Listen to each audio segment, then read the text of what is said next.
বহু রক্তক্ষয়ের পরে স্বাধীনতা পেয়েছি। স্বাধীনতা আন্দোলনে কোনো হিন্দু ছিল না, কোনো মুসলমান ছিল না, কোনো শিখ ছিল না। আসসালামু আলাইকুম। আজকে আমরা স্বাধীনতা দিবস উদযাপন করছি। কি এই স্বাধীনতা কেন উদযাপন করা হয়? আমরা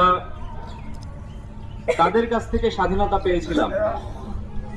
ভারতের কি এমন হয়েছিল যে ভারত উপমহাদেশের কোটি কোটি মানুষ তারা এই স্বাধীনতার জন্য এত রক্ত, এত আত্মবলিদান দিয়েছে? কি এমন হয়েছিল? এটা জানতে হলে আমাদেরকে একটু ইতিহাস জানতে হবে। সালটা ছিল 1600 সাল। ইংল্যান্ডের রানী এলিজাবেথ তার কাছ থেকে অনুমতি নিয়ে ব্রিটিশ ইস্ট ইন্ডিয়া কোম্পানি ভারতে ব্যবসা করতে আসে, কিন্তু সেটা ছিল তাদের সব থেকে বিষাক্ত একটা পথ, একটা বিষাক্ত চিন্তাধারা। তারা ভারতবর্ষে ব্যবসা করতে এসে 1600-1500 সালে সুরাটে বাণিজ্য কুঠি স্থাপন করলো।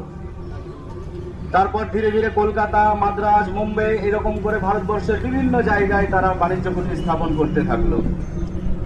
গোপনে তারা তাদের সেনা নিয়ে আসতে শুরু করলো। একসময় বিভিন্ন কৌশলে ভারতকে দখল করার চেষ্টা করলো। প্রথম তাদের বিরুদ্ধে যুদ্ধ ঘোষণা করলেন নবাব সিরাজউদ্দৌলা। 1757 সালে পলাশির যুদ্ধ হয়েছিল। সেই রক্তক্ষয়ী যুদ্ধে প্রচুর মানুষ মারা যায়, কিন্তু দুর্ভাগ্যবশত নবাব সিরাজউদ্দৌলা তাদের বিরুদ্ধে হেরে যান। বিভিন্ন রক্তক্ষয়ী যুদ্ধের পর তারা এক সময় ভারতবর্ষ দখল করে নিল। দখল করার পর তারা কি করেছে? ভারতবর্ষের প্রতিটি নাগরিককে তাদের দাস দাসীতে রূপান্তর করেছে। মেয়েদেরকে যৌন লালসা মেটানোর জন্য ব্যবহার করেছে। ভারতের পুরুষদেরকে দাস হিসেবে ব্যবহার করেছে। তাদের কাজকর্ম করিয়ে নিয়েছে বিনা পরিশ্রমে। তাদেরকে মারধর করা হয়েছে। কৃষকদের উপর জোরপূর্বক কর চাপিয়ে দেওয়া হয়েছে।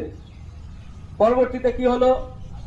1768 এবং 69 সাল, 2 বছর টানা বৃষ্টি হয়নি, অনাবৃষ্টি, প্রচুর ফসলের ক্ষয়ক্ষতি। সেই সময় তারা জোরপূর্বক চাষের জমিতে নীল চাষ করিয়ে নিত, তুলা চাষ করিয়ে নিত, সেগুলো নিজের দেশে রপ্তানি করত।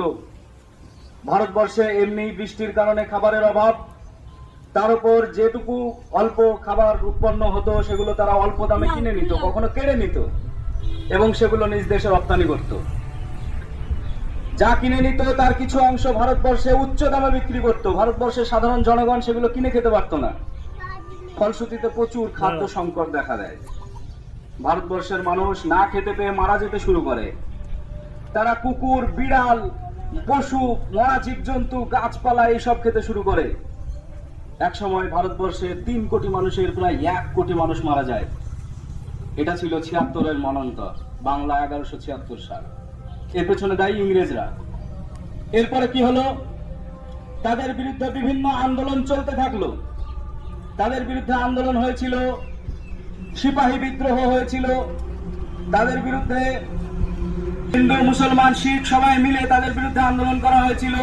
শিখ যুদ্ধ হয়েছিল, মারাঠা যুদ্ধ হয়েছিল, সাঁওতাল বিদ্রোহ হয়েছে, সন্ন্যাস বিদ্রোহ হয়েছে, ফকির বিদ্রোহ হয়েছে। এরকম ভাবে বিদ্রোহ হতে থাকে। এই বিদ্রোহ দমন করতে তারা কড়া পদক্ষেপ নিয়েছিল। এই বিদ্রোহে প্রচুর মানুষ তাদেরকে গ্রেফতার করেছে, তাদেরকে কামানের সামনে বেঁধে তাদেরকে উড়িয়ে দিয়েছে। এইভাবে তারা বিদ্রোহ দমন করেছে।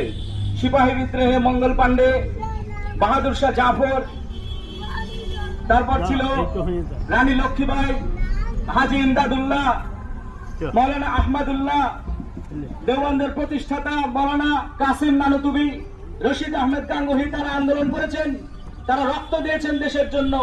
ফজলে হক খায়রাবাদীকে আন্দামান নিকোবর দ্বীপপুঞ্জের সেই কালাপানি জেলে রাখা হয়। সেই জেলে যারা ভারতীয় বন্দী ছিল সেই বন্দীদেরকে কলহুর বলদ বানানো হতো। তাদেরকে বলদের মতো ঘানি টানিয়ে নেওয়া হতো, তেল বার করে নেওয়া হতো। এভাবে অত্যাচার করে তাদেরকে মারা হতো। তার বিরুদ্ধে বিভিন্ন লড়াই হয়েছে। তাদের বিরুদ্ধে আন্দোলন করতে গেলে প্রচুর টাকা পয়সা, ধন সম্পদের প্রয়োজন ছিল। সেই প্রয়োজন মেটাতে মাস্টারদা সূর্য সেন বাংলাদেশের চট্টগ্রাম অস্ত্রাগার লুট করলেন।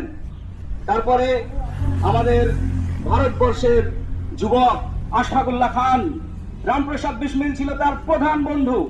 তার সাথে কাকরি স্টেশনে ট্রেন হামলা করে সেখান থেকে 1 সিন্ধুক টাকা তারা ডাকাতি করে নিয়ে এসেছিলেন। সেটা ডাকাতি নয়, ইংরেজদের ভাষায় ডাকাতি, কিন্তু আমাদের আত্মবিসর্জন সেটা ছিল। আমাদের ভারতবর্ষকে তাদের শত্রুদের হাত থেকে মুক্ত করার জন্য এই কাজ তারা করেছিলেন। পরবর্তীতে তাদের ফাঁসি হয়, আশফাকুল্লাহ খানের ফাঁসি হয়। দেশের জন্য লড়ে গেছেন ক্ষুদিরাম বসু। তিনি কি করেছেন? ভারতবর্ষের সব থেকে বড় সে সময়ের নেতা বড়লাট, বর্তমান যাকে আমরা প্রধানমন্ত্রী বলি, সে সময় বড়লাট ছিল প্রধানমন্ত্রীর মতো পাওয়ার। সেই বড়লাটকে হত্যা করার জন্য ক্ষুদিরাম বসু বোমা নিক্ষেপ করলেন, কিংসফোর্ডকে মারার জন্য বোমা নিক্ষেপ করলেন। কিন্তু দুর্ভাগ্যবশত তারা বেঁচে গেলেও ক্ষুদিরাম বসু অল্প বয়সে যে বিসর্জন দিয়েছেন, অল্প বয়সে ফাঁসির মঞ্চে দাঁড়িয়ে যে হেসেছেন, তিনি বলেছেন, একবার বিদায় দাও মা, ঘুরে আসি, হাসি হাসি পড়ব ফাঁসি, দেখবে জগৎবাসী। সেই কথা আমরা কখনোই ভুলবো না। ক্ষুদিরাম বসুর এই স্বপ্ন পূরণ করেছিলেন সফলভাবে। বড়লাটকে হত্যা করেছিলেন শের আলী খান। কে ছিলেন সেই শের আলী? শের আলী খান তিনি ছিলেন আন্দামান নিকোবর দ্বীপপুঞ্জের সেই জেলে, সেন্ট্রাল জেল যেটা বর্তমান, সেই জেলে তিনি বন্দী ছিলেন। সে সময় বড়লাট ঘুরতে যান, সেখানে জেল পরিদর্শন করতে যান। জেল পরিদর্শন করে ফেরার পথে তিনি যখন জাহাজে উঠছেন, জলজাহাজে ওঠার সময় শের আলী বাঘের মতো তার উপরে ঝাঁপিয়ে পড়েন এবং ঝাঁপিয়ে পড়ে তাকে হত্যা করেন। শের আলীর পরবর্তীতে ফাঁসি হয়। আমরা অনেকেই শের আলী সম্পর্কে জানি না। এইভাবে বিভিন্ন রকম আন্দোলন, অত্যাচার, তাদের বিরুদ্ধে আমরা সোচ্চার হই ভারতবর্ষের জনগণ। এক সময় তারা ভয় পেয়ে যায়, তাদের বিরুদ্ধে আন্দোলন চলতে চলতে এক সময় তারা আবার রাওলাট আইন পাশ করেছিল। রাওলাট আইনের নিয়ম ছিল, এই আন্দোলন দমন করতে হলে ভারতবর্ষের মানুষকে বিনা বিচারে বন্দী করতে হবে, বিনা বিচারে ধরে রাখতে পারবে। এই আইনের বিরোধিতা করে পাঞ্জাবের অমৃতসরে একটি শান্তি মিছিল করা হয়েছিল। এর বিরোধিতা করে কেন এইরকম আইন পাশ হবে ভারতবর্ষের বুকে। সেই মিছিলে প্রচুর মানুষ, একটা ছোট্ট বাগান, সেই বাগানের মধ্যে জমায়েত হয়। বাগানের চারিদিকে দেওয়াল, একমাত্র রাস্তা সরু পথ, সেই পথ বন্ধ করে দিয়েছিল জেনারেল ডায়ার। জেনারেল ডায়ার 1000 সেনা নিয়ে এসেছিল সেখানে। অনবরত গুলি চালাতে থাকে সাধারণ নিরীহ নিরস্ত্র মানুষের ওপর। জেনারেল ডায়ার সেই গুলি করে, তার অর্ডারে গুলি হয়ে মোটামুটি 1000 ভারতীয় মানুষ সেখানে শহীদ হয়। তারা পালাতে পারেনি, চারিদিকে প্রাচীর দিয়ে ঘেরা। তারা না পালাতে পেরে মাঝখানের গভীর কুয়ো, সেই কুয়োতে লাফ মারতে থাকে। চারিদিকে শুধু আর্তনাদ, হাহাকার, চারিদিকে চিৎকার। এই চিৎকারের মধ্য দিয়ে, এই রক্ত বলিদানের মধ্য দিয়ে তারা ভারতবর্ষকে জয় করার চেষ্টা করেছে।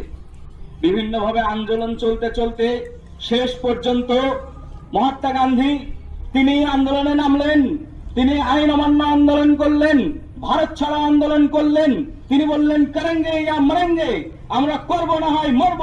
এই রকম চিন্তা ভাবনা নিয়ে তারা আন্দোলন করলেন। শেষ পর্যন্ত নেতাজি সুভাষ চন্দ্র বসু তিনি আজাদ হিন্দ ফৌজ গঠন করলেন।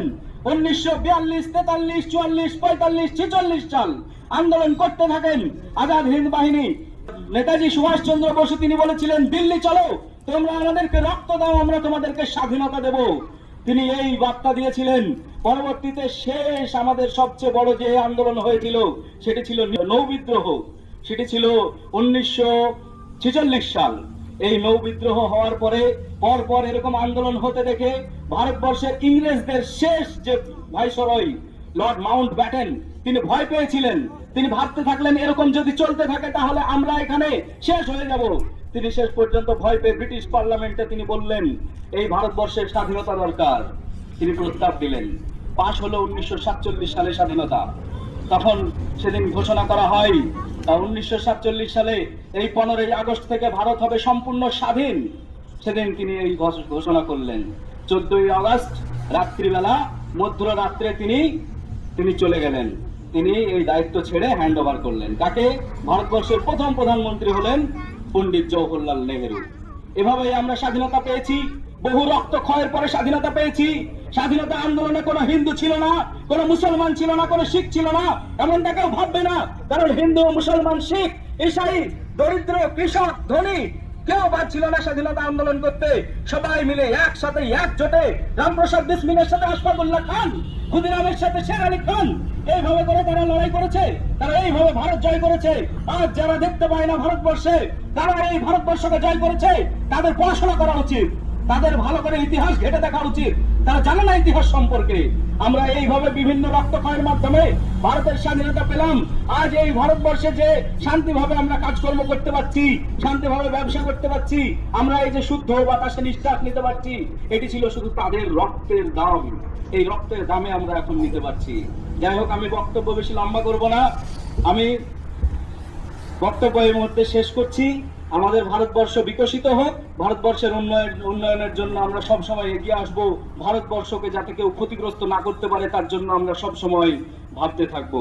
সব সময় ভারতবর্ষের পাশে, ভারতবর্ষের বর্ডারে আমাদের দরকার হয় বুক সামনে করে আমরা দাঁড়িয়ে থাকতে রাজি আছি। জয় হিন্দ।